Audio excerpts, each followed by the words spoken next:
Olá, tudo bem? Vamos iniciar o nosso curso a respeito de audiência e essa primeira aula é para tratar a respeito da famosa audiência de mediação ou de conciliação.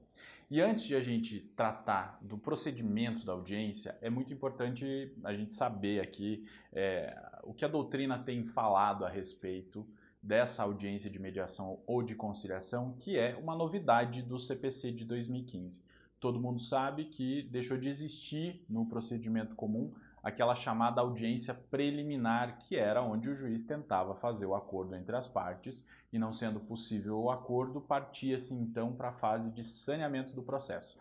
Isso agora no CPC de 2015 não existe mais porque há essa audiência de mediação ou de conciliação que é realizada aí sempre logo depois da citação do réu no início do processo. E o professor Fred Didier Júnior diz o seguinte a respeito dela: mediação e conciliação são formas de solução de conflito pelas quais um terceiro intervém em um processo negocial com a função de auxiliar as partes a chegar à autocomposição. Ao terceiro não cabe resolver o problema, como acontece na arbitragem. O mediador, conciliador, exerce um papel de catalisador da solução negocial do conflito.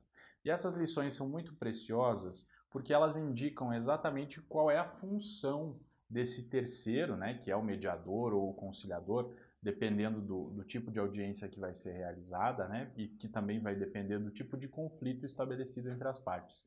Essa terceira pessoa não vai impor uma solução, porque mediação e conciliação são formas de solução de conflitos autocompositivas, quer dizer, são as partes que encontram, por meio de procedimentos diferentes, a solução para o seu conflito. Então, é importante a gente saber, inclusive, as diferenças do que é conciliação e do que é mediação, até mesmo para saber quando que é adequado ser realizada uma audiência de conciliação e quando que é adequada a realização de uma audiência de mediação.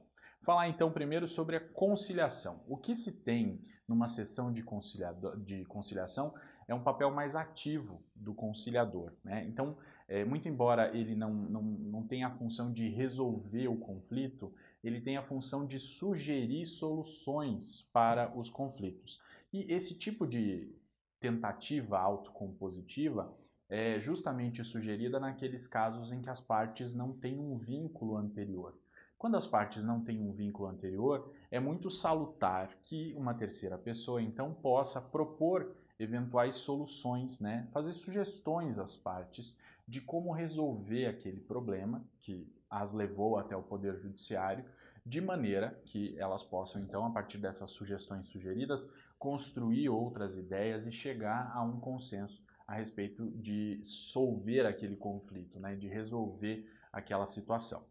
Já a mediação, em contrapartida, é para quando as partes têm um vínculo anterior e esse vínculo, por algum motivo, foi rompido.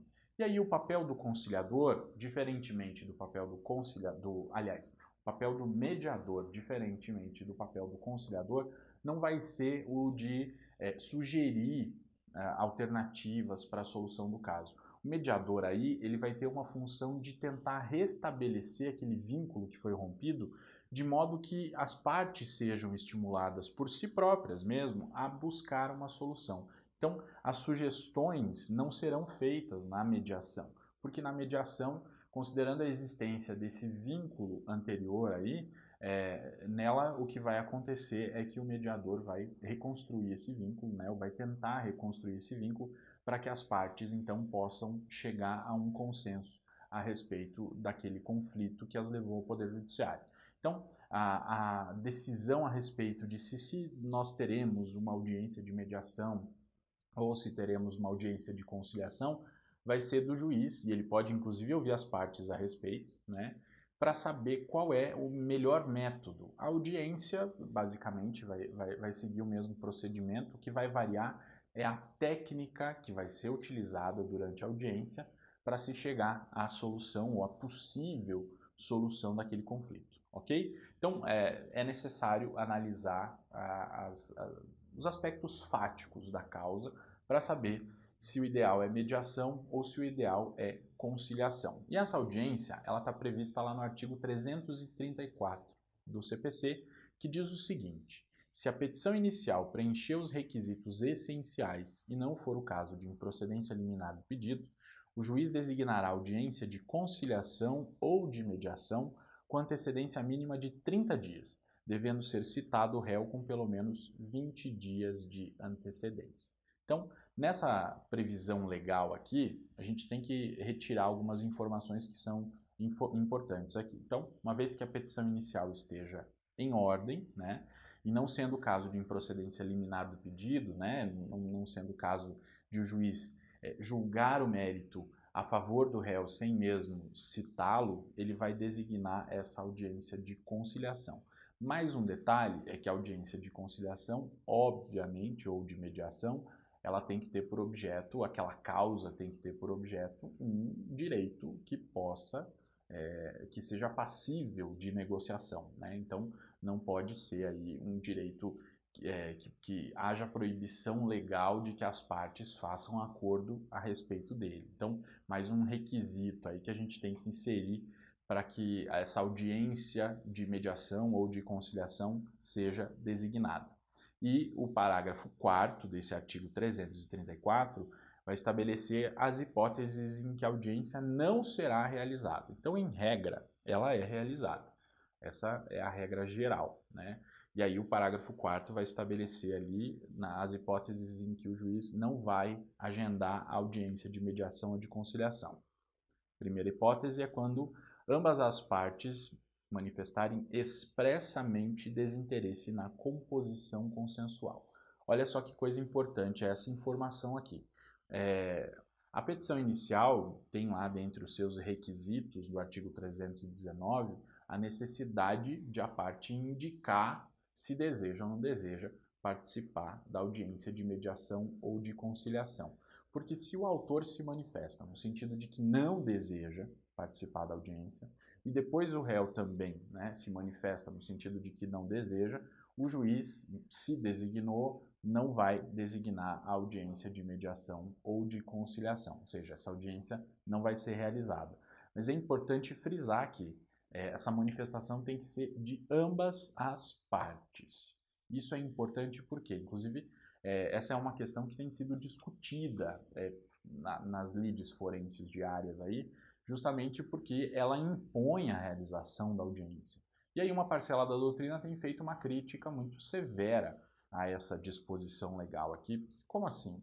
Exigir que as partes participem de uma audiência onde vai ser tentado o acordo seria impor, de certa maneira, esse desejo que o legislador tem de que as partes cheguem à autocomposição, né? Então, essa parcela da doutrina tem dito que é uma exigência exagerada e que deveria, então, ser reinterpretada aí no sentido de que se uma das partes se manifestar que não tem interesse, a audiência não deveria ser realizada. Mas o fato é que a previsão legal expressa é que exige, para a não realização da audiência, a manifestação tanto do autor quanto do réu. E a outra hipótese de não realização da audiência é quando não se admitir a autocomposição. E aqui há uma diferença do conceito de direito que não admite a autocomposição do direito que é considerado pela legislação indisponível. Por quê? Há determinados direitos que são considerados indisponíveis e que mesmo assim podem ser objetos de autocomposição, como é o caso, por exemplo, do direito aos alimentos. Muito embora seja considerado um direito indisponível, as partes podem fazer acordo, podem estabelecer o valor dos alimentos ali a partir de um ritual de autocomposição. Não há nenhum problema disso. Então, esse inciso 2 aqui, para que a audiência não seja realizada, ele exige que o direito não possa ser objeto de autocomposição, ok? E por fim, com relação a isso, o parágrafo 6º diz que se houver litisconsórcio, né, o desinteresse na realização da audiência deve ser manifestado por todos aqueles que compõem aquele polo da relação jurídica processual. Vamos continuar aqui analisando então as hipóteses de não realização da audiência de mediação ou de conciliação. E o 340, o artigo 340 do CPC de 2015, traz uma disposição nesse sentido, para dizer que quando houver alegação de incompetência absoluta ou relativa, a A contestação poderá ser protocolada no foro de domicílio do réu, fato que será imediatamente comunicado ao juiz da causa, preferencialmente por meio eletrônico.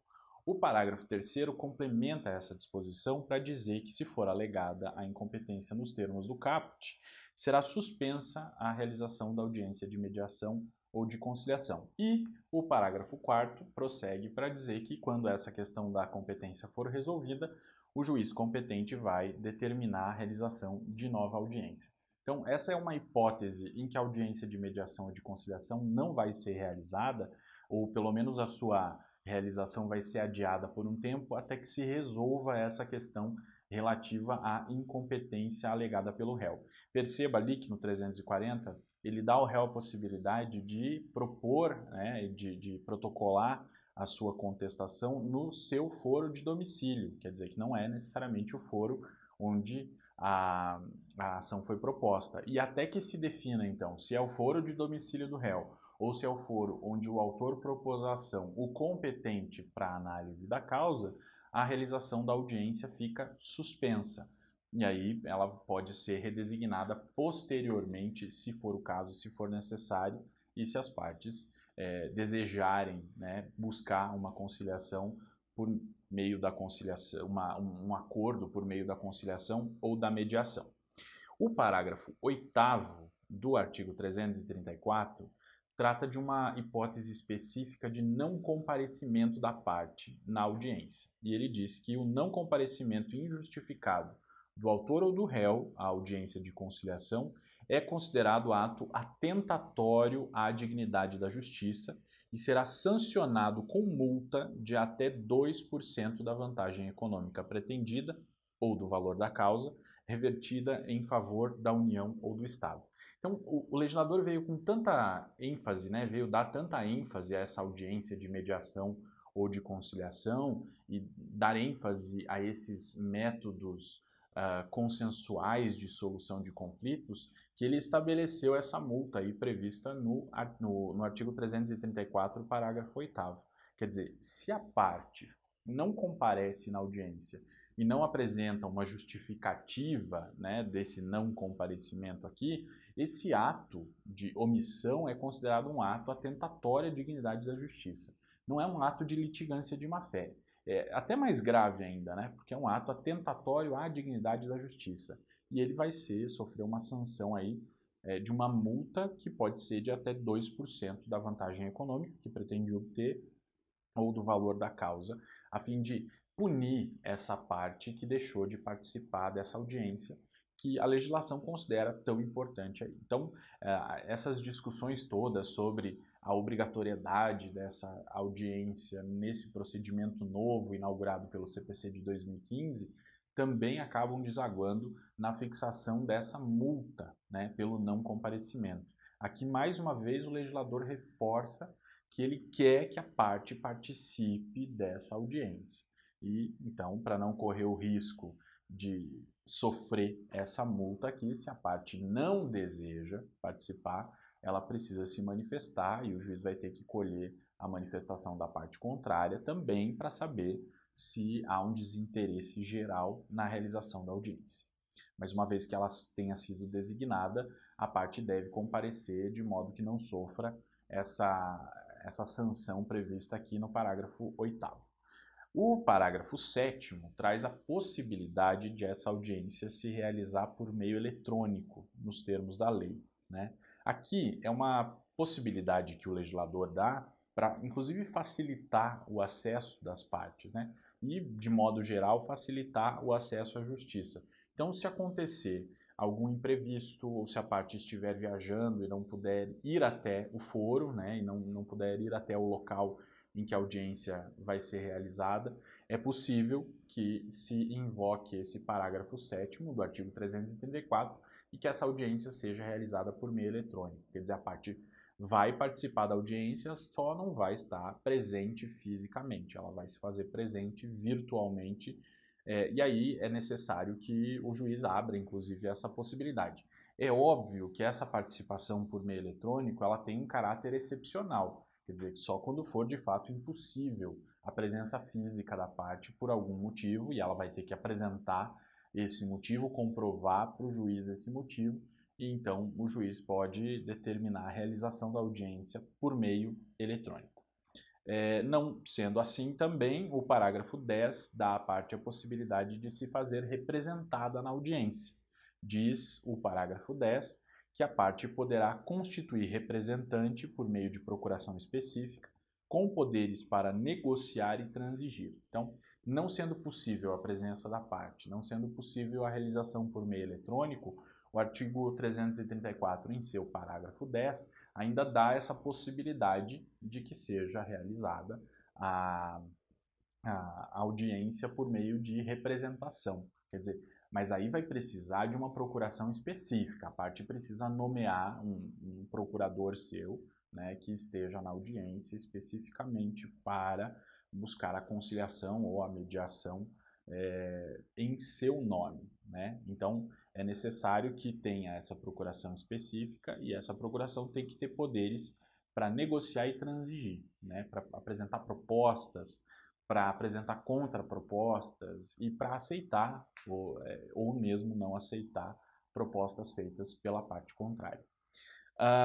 Uma vez que tenha sido realizada a audiência, né, e utilizadas as técnicas da mediação ou da conciliação, essa audiência vai ter um resultado que pode ser positivo ou pode ser negativo. Se houver resultado positivo, quer dizer, se houver acordo, esse acordo vai ser homologado por sentença. Então, o juiz homologa, não precisa ser necessariamente o juiz que vai presidir essa audiência, porque essa audiência, em regra, até mesmo ela é guiada por um conciliador ou por um mediador, pessoas que têm formação específica para aquele tipo de situação, né? Excepcionalmente só que os juízes vão presidir esse tipo de audiência, até mesmo porque essas audiências de mediação ou de conciliação, elas são regidas pelo princípio da confidencialidade. O que é dito nessas audiências não pode ser utilizado posteriormente no processo. Então, a doutrina até faz uma indicação que é bastante importante. Se o juiz preside a audiência de mediação ou de conciliação e acompanha a negociação entre as partes, e eventualmente ele pode, inclusive, verificar que uma parte, no meio de um processo negocial, confessa os fatos, né?